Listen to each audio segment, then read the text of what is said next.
حضرت محمد صلی اللہ علیہ وسلم کی وفات کا واقعہ تاریخ اسلام کا سب سے ایموشنل لمحہ تھا۔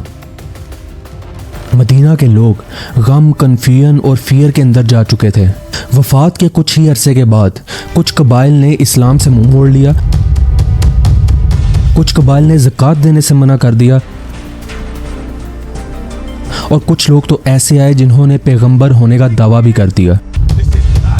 دیکھنے میں تو لگتا ہے کہ یہ صرف ایک پولیٹیکل کرائسس تھا، لیکن اگر ہم غور سے دیکھیں تو سمجھ میں آتا ہے کہ یہ ایک بہت بڑا دین کے اوپر سوال تھا۔ اس طرح کی سچویشن کے اندر ایک شخص ایسا تھا جو اپنی زندگی کا سب سے مشکل امتحان دیکھ رہا تھا۔ حضرت ابو بکر صدیق رضی اللہ تعالیٰ عنہ، جو حضرت محمد صلی اللہ علیہ وسلم کی وفات کے بعد سب سے پہلے خلیفہ بنے تھے۔ وہ صرف ایک صحابی نہیں تھے بلکہ حضرت محمد صلی اللہ علیہ وسلم کے بہت اچھے دوست بھی تھے اور ایک بہت اچھے لیڈر بھی تھے۔ انہوں نے کچھ اس طرح کی لیڈرشپ کی جب دیکھنے میں لگ رہا تھا کہ اب اسلام بکھر جائے گا، اسلام باقی نہیں رہے گا۔ انہوں نے اپنی لیڈرشپ کے ذریعے اسلام کو بچایا، اسلام کو سمیٹ کر رکھا۔ حضرت محمد صلی اللہ علیہ وسلم کی وفات کے فوری بعد لوگ مدینہ کی مسجد کے اندر اکٹھے ہوئے۔ اس ٹائم کے اندر حضرت عمر رضی اللہ تعالیٰ عنہ بہت ہی شوق میں تھے، وہ اپنا آپ کھو بیٹھے تھے، اور بہت سے لوگ ایسے تھے جو یقین ہی نہیں کر پا رہے تھے کہ ہمارے نبی اب ہم میں نہیں رہے۔ ایسے وقت کے اندر حضرت ابو بکر رضی اللہ تعالیٰ عنہ نے آگے بڑھ کر ایک ایسی آیت پڑھی جو آج تک مسلم امہ کے دلوں میں بسی ہوئی ہے۔ محمد صلی اللہ علیہ وسلم صرف ایک رسول تھے، ان سے پہلے بھی رسول گزرے ہیں۔ کیا اگر وہ وفات پا جائیں یا کیا وہ اگر شہید ہو جائیں تو کیا تم پیچھے مڑ جاؤ گے؟ سورہ العمران کی یہ آیت بہت سے لوگوں کو اس ٹائم فوری سمجھ آ گئی اور انہوں نے اپنا آپ سنبھال لیا۔ یہ الفاظ سن کے بہت سے لوگوں کے دلوں کا بوجھ ہلکا ہوا، لیکن پریشانی یہاں پہ ختم نہیں ہوئی۔ باہر کے کچھ قبائل ایسے تھے جنہوں نے اسلام کے خلاف اپنی آواز اٹھانا شروع کر دی۔ حضرت ابو بکر رضی اللہ تعالیٰ عنہ کے پاس صرف دو ہی آپشن تھے، یا تو کمپرومائز کر لیتے یا پھر اسلام کے بتائے ہوئے طریقوں کے اوپر پوری طرح مضبوطی سے کھڑے رہتے۔ انہوں نے فوری فیصلہ کیا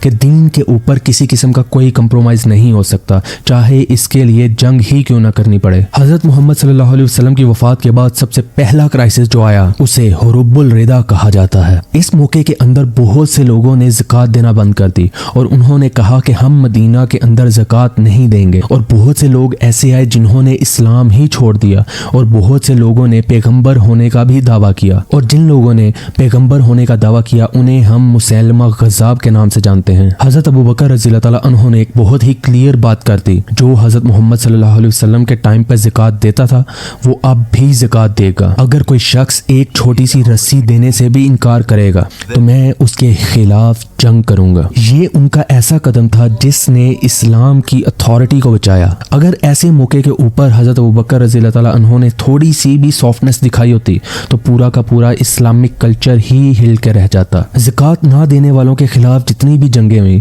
ان کے اندر سب سے جو مقابلہ دینے والی جنگ تھی، جو سب سے اسٹرانگ بیٹل تھی، وہ بیٹل آف یمامہ تھی، جہاں مسیلمہ کذاب کی بہت بڑی آرمی تھی۔ ابو بکر رضی اللہ تعالیٰ عنہ نے خالد بن ولید کو آرمی کا کمانڈر بنایا اور انہیں ایک کلیئر آرڈر دیا کہ جھوٹ کے ساتھ کسی قسم کا کوئی کمپرومائز نہیں ہوگا۔ اس جنگ کے اندر بہت ہی خون بہا تھا اور مسلمانوں کا ہی خون بہا تھا، اور بہت سے ایسے بھی شہید تھے، بہت سے ایسے بھی صحابہ تھے جو قرآن حفظ کر رہے تھے۔ جب بہت سے قرآن حافظ شہید ہوئے تو حضرت ابو بکر نے ایک اور فیصلہ لیا کہ قرآن کو ایک کتاب کی شکل میں لے کر آیا جائے تاکہ اللہ کا قرآن، اللہ کا کلام ہمیشہ کے لیے محفوظ رہ سکے۔ قرآن کو ایک کتاب کی شکل دینے کا جو ویژن تھا، جو سوچ تھی، وہ حضرت ابو بکر رضی اللہ تعالیٰ عنہ کی تھی، لیکن اصل میں قرآن کو پراپر کتاب کی شکل دینے والا حضرت عثمان تھے۔ اگر ہم ان سب چیزوں کو کمپائل کر کے دیکھیں تو حضرت ابو بکر رضی اللہ تعالیٰ عنہ نے نہ صرف اسلام کو بچایا، اسلام کے خلاف جانے والوں کے ساتھ جنگ کی،